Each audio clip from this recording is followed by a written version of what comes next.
Hello and welcome to the PFFUI podcast. On this month's episode, PFFUI 4th District Vice President and Indianapolis Professional Firefighters Local 416 Vice President Paul Cloyd joins the program. Paul talks about his career in the fire service and serving in union leadership. Enjoy the show.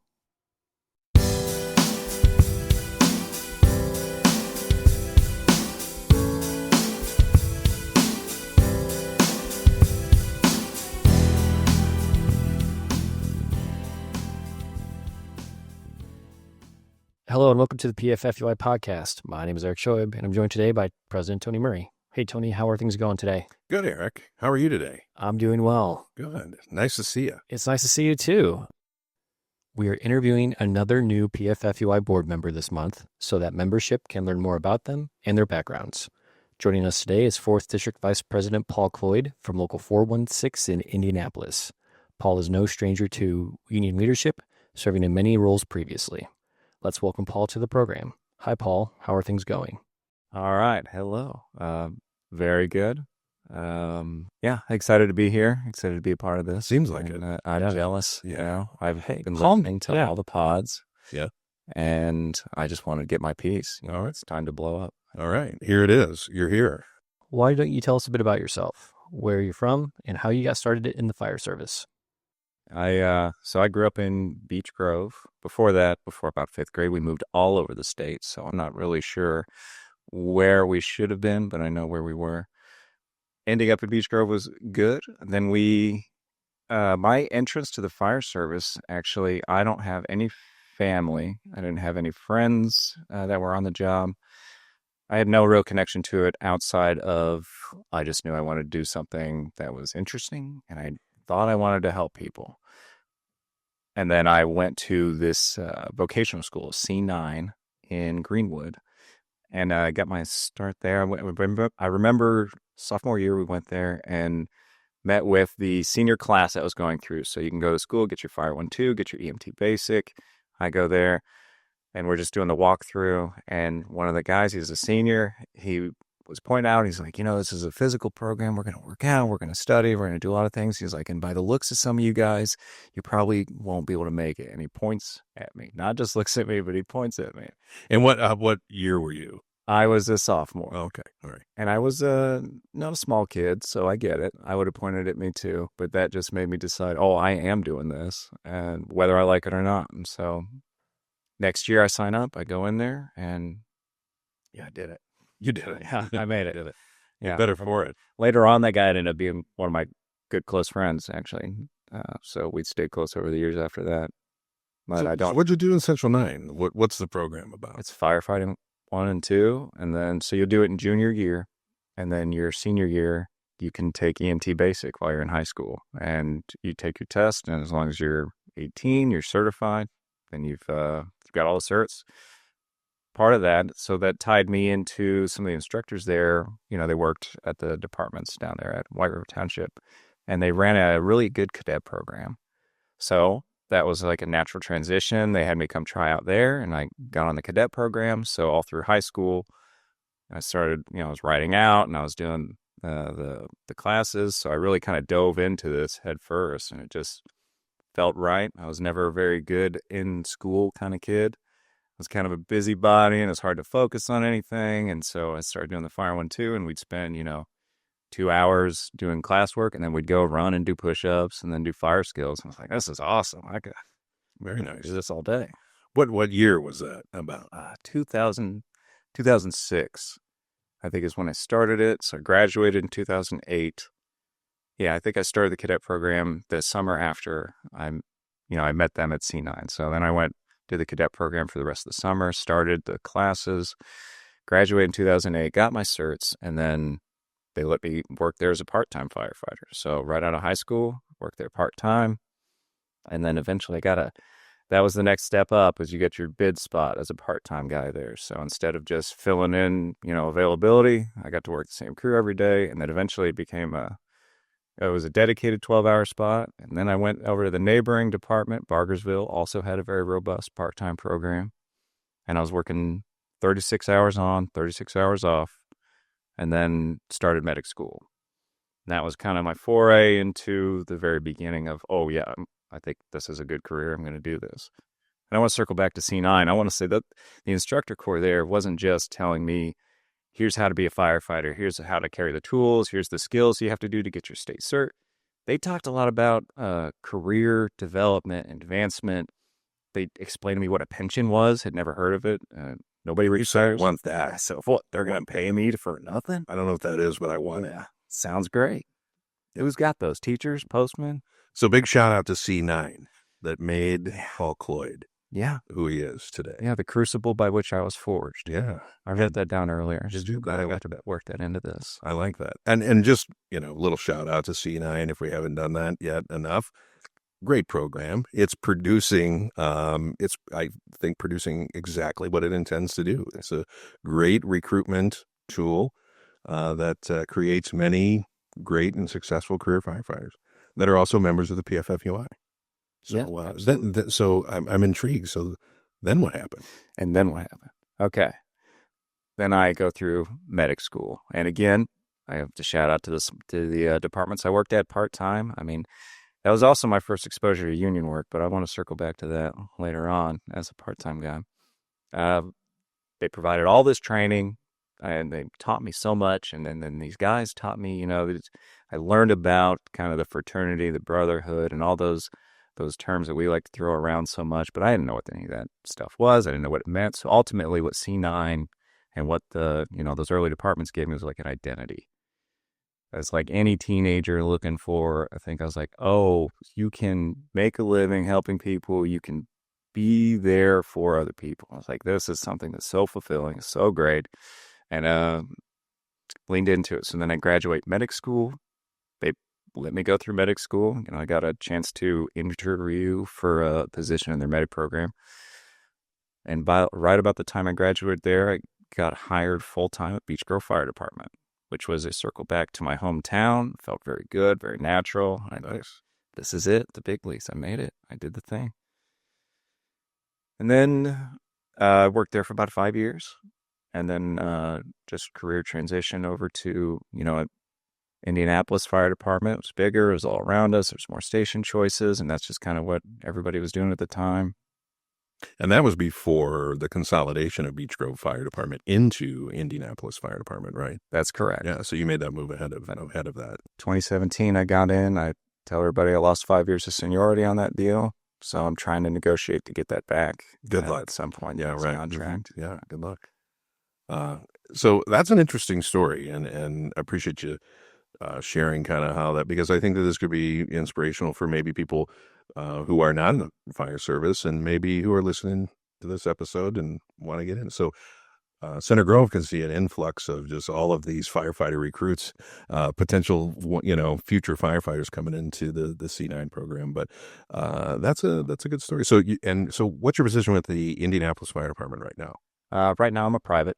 I work engine 24, and yeah, that's the sum of it. I'm a paramedic. I do some EMS education too on the side. I'm a STO, which is a new program that we're kind of starting, where it's instead of going in and getting the 9 to 5 instructors, we take a guy who works on the street, understands, the same thing that medic faces day to day on these engines every day. They're the ones that could go out and do the extra training. So when there's a monitor update, or, we got a protocol change that's given people some trouble, they send us out across the department and we do a little training up. So I've been enjoying that a lot lately as a kind of a latitude to my normal jump on the engine and, save lives, put out fires, help everybody. All the stuff.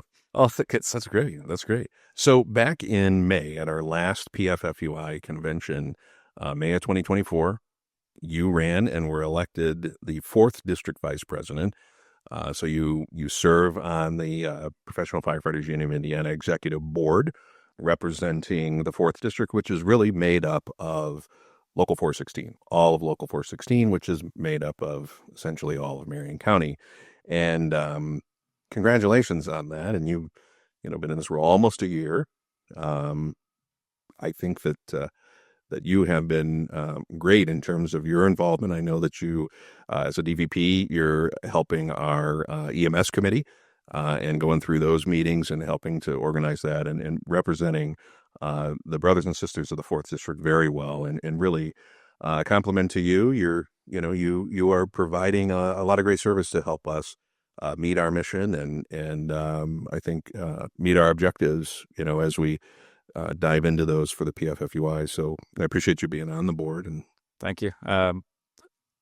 Being a part of the executive board and also being able to serve on the PFFUI, it's been really illuminating for me. Just, getting to learn so much from so many different people. And there's always something going on here. And then having you guys right across the street, I can imagine being part of a better operation so far. I mean, it's been really good. I'm still kind of figuring out how to be the most useful 4th District DVP I can. And you guys have been good at fostering kind of the things. I mean, serving the EMS committee has been a lot of fun for me. Yeah, I really enjoyed it. And it's the thing I'm passionate about too. And you're joining us on a lot of events representing, the PFFUI and our members, 9,000 across the state of Indiana. Just this morning, we were at the Indiana Leadership Prayer Breakfast, which is a bunch of stakeholders, but really many of the legislators, nearly all the legislators, the governor was there and some speakers.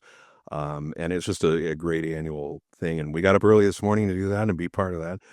So thanks. And that's just one example, and I think that you're hitting some fundraisers in the off season when the legislature's out, but I know that you've been a big part of that. So as right now, your position, you had previously served as the secretary at Local 416, and we're going to kind of go around the horn here a little bit, right? So you were the secretary, and then elected to vice president of Local 416, which is your current position right now.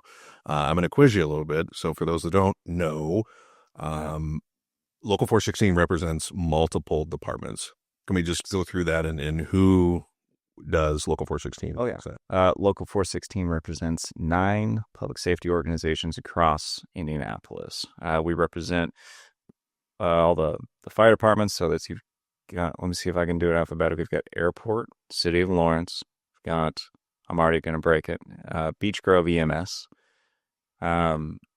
So IEMS, Indianapolis Fire Department, Wayne Township, and Pike Township, and also the emergency dispatchers here in Indiana. If anybody's counting at home and I didn't get 9, then I apologize. But Decatur Township as well. Speedway, that was another one. Speedway, yeah. And then we get Lawrence. Yeah, we got Lawrence. Okay, we got Lawrence. We got it. So yeah, 9 different agencies, part of one local. It's busy. How many members in Local 416? Oh, we serve 2,400 members, and that's active and retired together. And ask anybody who's got 9 kids, they'll get the names mixed up sometimes too. So that's perfect. Hope to get a little grace from everyone here. It's perfect. So you're busy both in this position, but also in your vice president's role at the local. A lot of members, a lot of different agencies, a lot of interesting things going on at all times. We talked about your background in the fire service. Let's talk a little bit about your background in your elected union leadership positions. And so we're going to kind of roll the tape back a little bit and go back to Beech Grove. Back to Beech Grove. So, yeah, just to rewind, I hired into Beech Grove, and I was there for about a year. And then I was kind of, I'm learning the job, I'm getting used to everything. And then I started learning about what a union is. And I go to my first union meeting. And obviously I'm a member, but I just thought you had to be because I worked at Kroger in high school and I knew I was supposed to be the union member there. And I never saw a single meeting happen there. So it's probably the same thing up here. And not the case. They held regular meetings. I thought it was interesting, but I had no idea what this job was, what the facets were. And over time, and not much time, mind you, but over time I realized it's like what the union does is, it seems very important. I think I'm ready for a little more responsibility in my life. I'm 23. I know just about everything there is to know. I could really help these guys is where I was leaning. But now ultimately I became a union trustee there, unopposed, if you can imagine it. And then within a year, and I don't know if you guys have heard of similar stories, but sometimes when a younger guy comes in for a union position, the older guy that's been doing it for a while sees it as a good opportunity to kind of exit strategy out. And so within a year of being trustee, he left. No one ran for that position, so it became my position.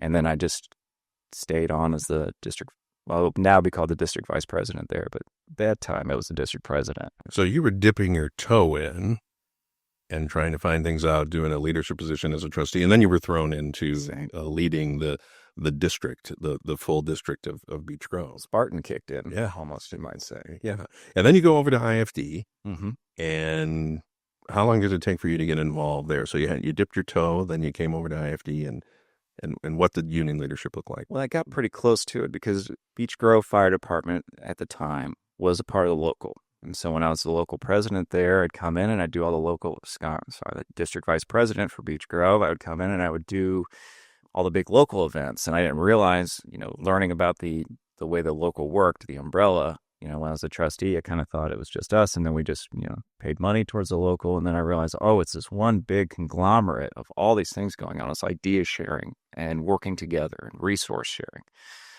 So that gave me, and it also introduced me to the executive board and to a lot of people there. And a couple years later, when I hired on IFD, they were all still there. So I'm already pretty union passionate. So I come to all the meetings, and then the trustee spot's open. So I end up putting for the IFD trustee spot. And I think it was sort of an entry position. Yeah, right. Exactly. Learning position. Yeah. Now, all my positions are learning positions. And I think it's important to note that. Sure. Never stop learning. Sure. Yeah. So I took the trustee position. I was there for 3 years. I finished one term for someone else, and then I went ahead and just got my own term out of the way. And then we got into kind of a transitional period of some spots were open on the executive board for the local, not for the Indianapolis district. And because I had been around the hall so much, we're talking about a decade here and there, a couple of years in the middle where I was a probationary guy, so I didn't come around as much. But just being familiar with the faces and knowing the people around, my name got brought up, and I was nominated for the secretary job. And it was a job that I was, I think as any young guy, getting kind of thrust into I don't know if the leadership role is the right way to describe it, but certainly a bigger role than what I was used to playing in anything. It was daunting, and I almost was afraid, to go for it. But I'm glad I did. It definitely pushed me out of my comfort zone a lot, and that job is more of an organizational kind of a job. And I am not necessarily a color-coded by the numbers organizational purpose. I think more in the abstract sometimes.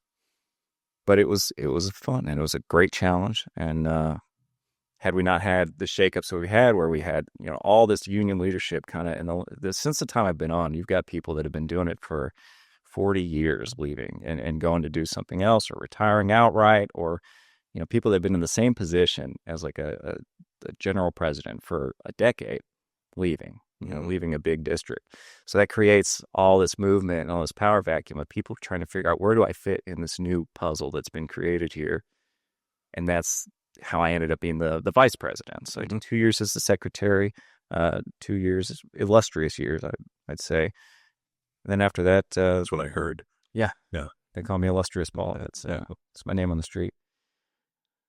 I moved on to the vice president's job, became open, and then... the vice president at the time moved up. So kind of as it goes, the head of the snake gets clipped off, but then, the tail moves up to replace it, I guess. Yeah. That's a nap metaphor. So thank you. So all the while, so I'm going to point this out. So you became very involved at a young age, both in years, but also in experience on the department, which I think is incredible. Because we're always trying to develop, our replacements. We're always trying to find that. And only through experience and is how you develop a skill sets to, be in these roles and to actually work on behalf of the members of the local. But my observation too, I've been around a little bit, and I've seen you since your early engagement. You have participated not just in the local meetings, but you've attended IFF functions where that is, whether it be conventions or conferences, taking classes, learning, all of which are the things that we encourage leaders to do when they can and if possible, and things that the PFFUI delivers in terms of education to bring back and to enrich your service Oh, yeah. on behalf of the members. So you have been engaged in these things for a long time and always participating. So I'm going to thank you for being somebody who is somebody that has always been. But I think that you see it, and I certainly see it. You're better for it because you see the development and you see that your skill set. You get more competence because you have more competence, if you will, just like being a firefighter, right, or a paramedic or anything. So you've really invested in that, and that's good. And I think I say all that to also encourage people who are thinking about that is that it's an additional set of workload, right? But giving back to the people that do these jobs, right, in fire service and in fire-based EMS and as 911 dispatchers is extremely rewarding on a lot of different levels. And, I think that we kind of come to a place where we have to have that. We have to have representatives. We have to have advocates out there, creating and fostering and moving forward an agenda through labor management and other things and, developing new ideas, whether that be legislative ideas or contract ideas or having input in policy, all of that. So I think it's really important too that our members realize too that as long as sometimes people do these jobs, that there's always room and it's welcome for the new folks to come in and get engaged, and even just a little bit. So I want to ask you with that, what you've been involved now for a while, and you approach this, as a younger person on the job, but what do you view as the most impactful work that this IFF affiliate and maybe this PFFUI state association has been involved with?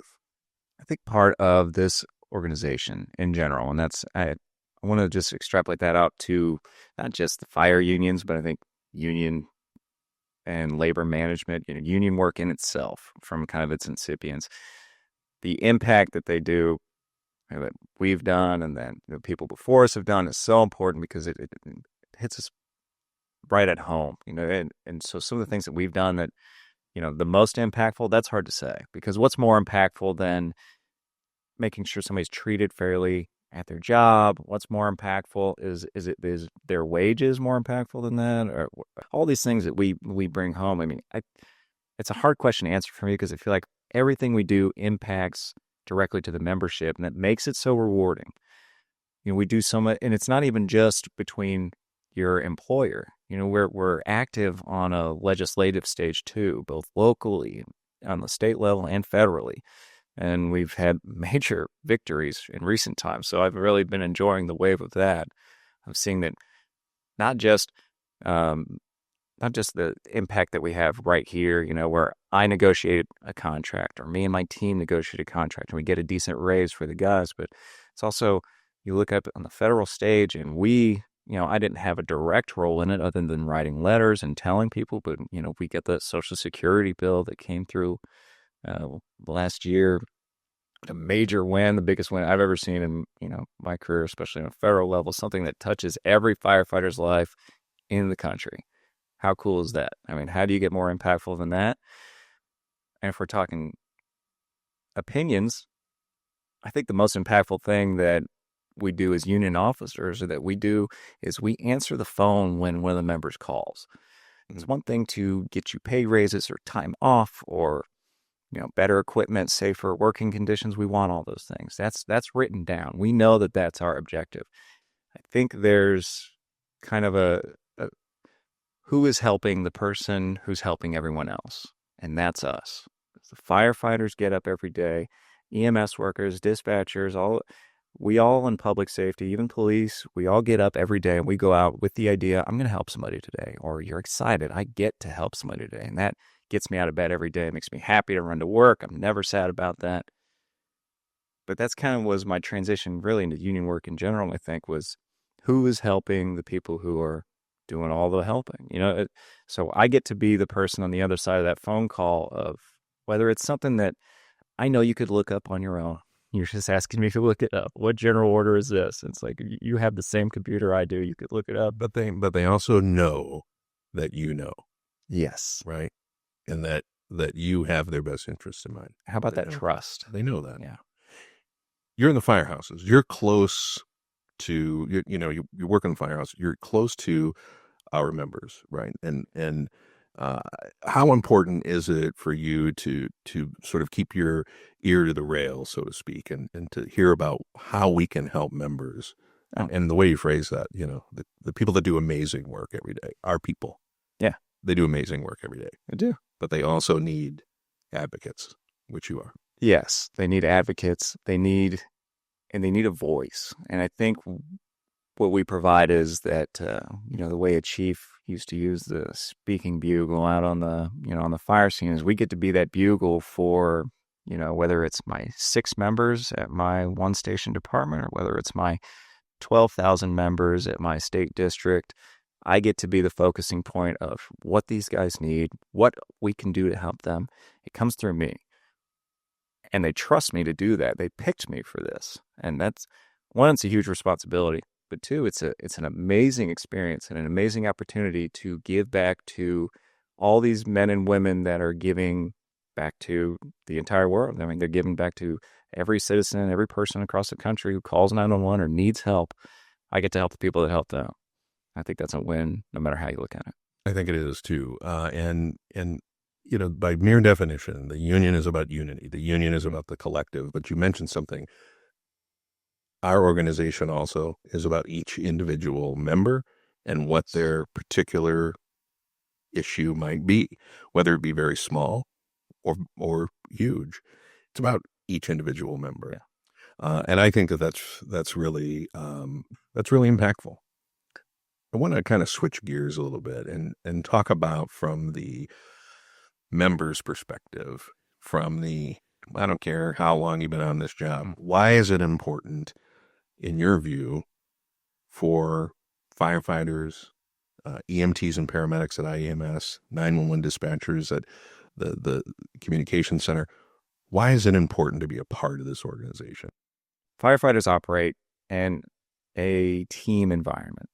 And not just firefighters, but I think public safety in general. You look at every piece of the system that keeps order and stops this entire city from burning to the ground every day is a system of pieces that all interconnect with each other. Part of that, when you start this job and when you go on this career journey, is you're a part of a team. You're a 4-man crew, you're a 2-man crew. There's, when you get promoted or when you make your chief spot, maybe there's the exception to the rule where you're operating kind of on your own, but you're operating to serve the bigger piece to make sure everything falls into place the right way. So you're a part of this team. You're a big, important part of this team. Joining the union makes you a part of that team. It brings your voice in with the rest of us. And I don't know if anybody's ever taken a run or been on a crew where it feels like I'm doing this by myself, I'm having to do all this extra work.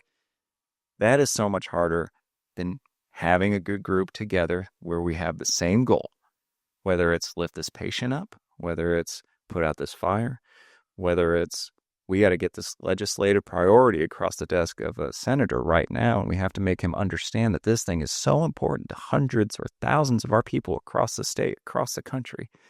These are all team environments. So having being together, being a part of the union, just like you said, unity is so important because we are stronger together. When we're separated, we're easily bullied, manipulated, taken advantage of, or at the very least, you're doing a ton of work by yourself. I mean, you're going to have to stand up for yourself. You're going to have to memorize every general order. You're going to have to, know your state and merit laws. And while I think that's not a big ask of anybody, at the same time, it's good to know that there's a guy whose job it is to know that stuff, looking out for you. So part of that voice, part of that group, it does nothing but benefit us as a whole. It benefits the entire fire service. It benefits public safety in general. And then by proxy, it benefits, where you live. It benefits your home, your families, your neighbors. Everybody gets better because we're all one group, making ourselves better and helping to protect ourselves, in a difficult environment out there. And we're kind of doing the same work. So the IFF is doing that work collectively for 355,000 members across the United States and Canada on that big, on the federal stage, right? Mm-hmm. As you mentioned. The PFFUI is doing this on the state level for all 9,000 of our members, 96 locals across the state, still growing. And then of those 96 locals, and I think that now of the 96 locals, we represent about 132 public safety agencies, right?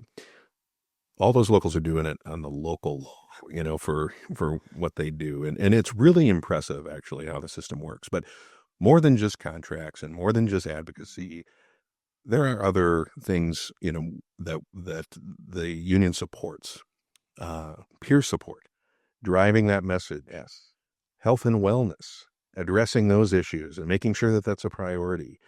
We want our members to have annual physicals. We want our members to have early screening and detection for some of these occupational illnesses that is just inherent in the job, but we're trying to, one, limit, some of the exposures where we can.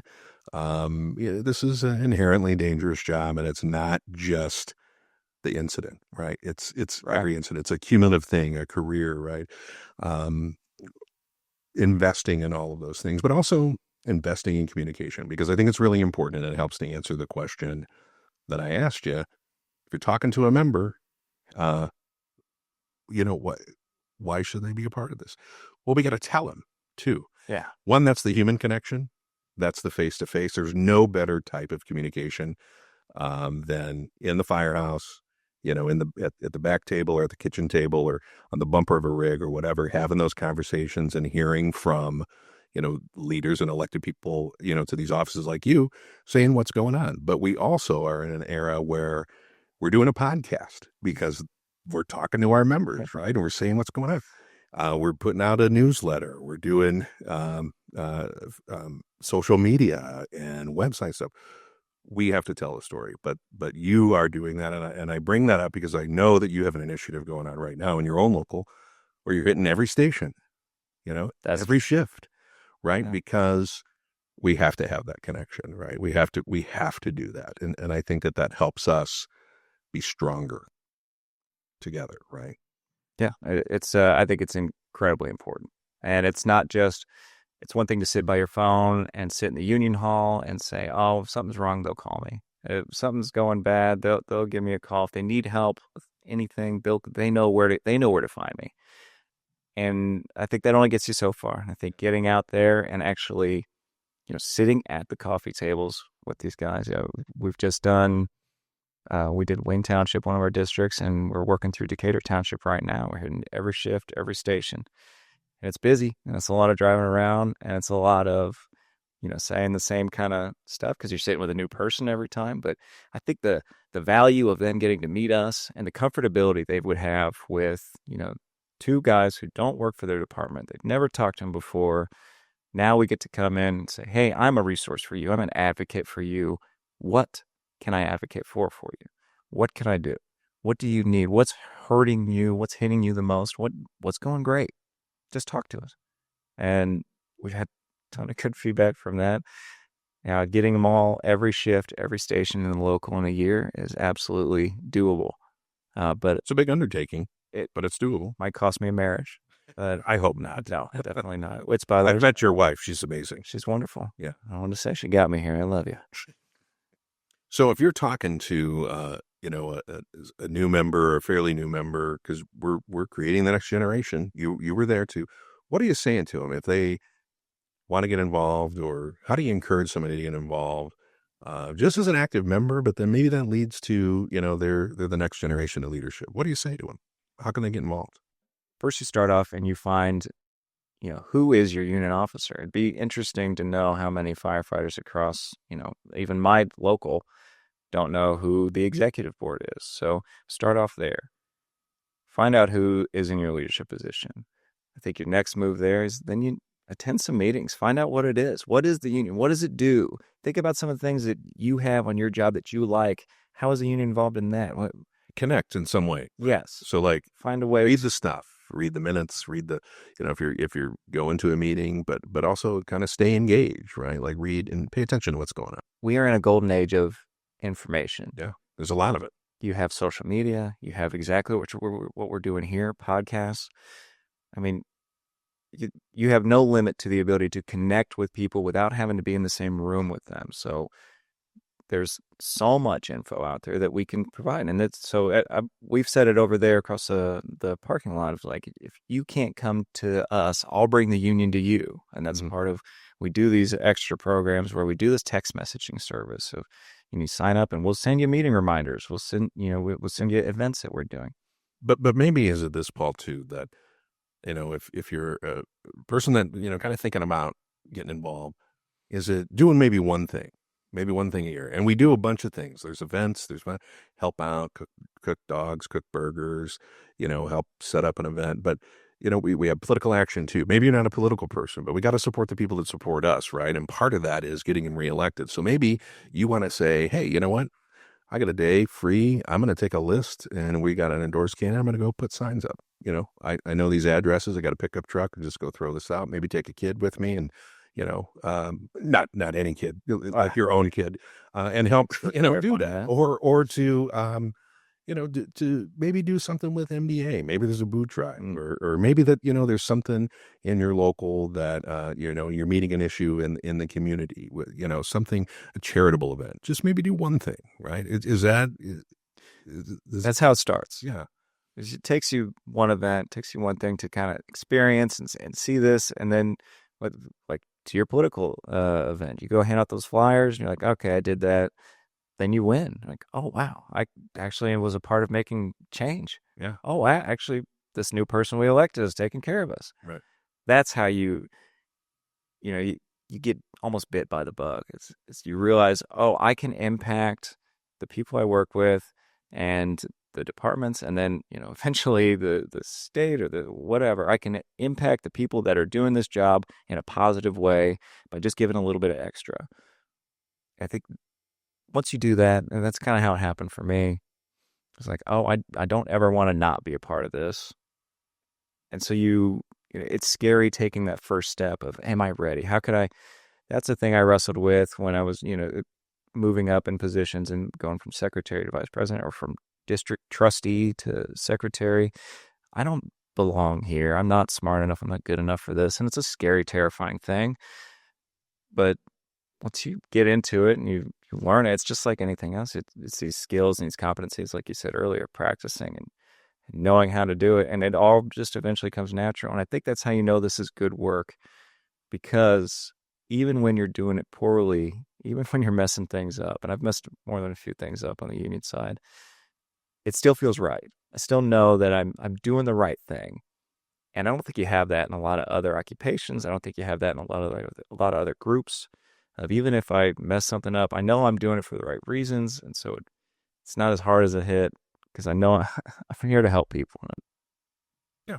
And I think that I think this is all good stuff. And I really appreciate you being on today and, kind of talking about this experience and giving a little insight and talking about where you came from and what you're doing. And I appreciate you being here, and I appreciate the work. As we wrap this up, what is most rewarding about being engaged, and not necessarily as an officer of the local or of the state executive board, just being a member? Man, it's the brotherhood. You're part of a team. You're a part of a group. You're a part of a group that understands what you're going through. I've got family that doesn't understand what the job is, what this job is, what the union job is. But I've got guys I work right next to every day that understand me in a way that my closest friends, my closest family can't, because they haven't been through the same thing. They haven't, understood what this job is, or the love for it, or the hard parts, or the good parts. They don't know. And it's not against them, but yeah, that is to me the best thing about doing any of this. So I'm a part of a group bigger than myself. I'm a part of a great undertaking, and I'm a piece of a very important, intricate working machine that makes people's lives better. That's a good thing to me. That is a good thing. Thank you for listening to the PFFUI podcast. Follow us on social media by searching the Professional Firefighters Union of Indiana. For more information about news and upcoming events, visit www.pffui.com. Until next time, this is PFFUI Communications Director Erik Scheub. Stay safe.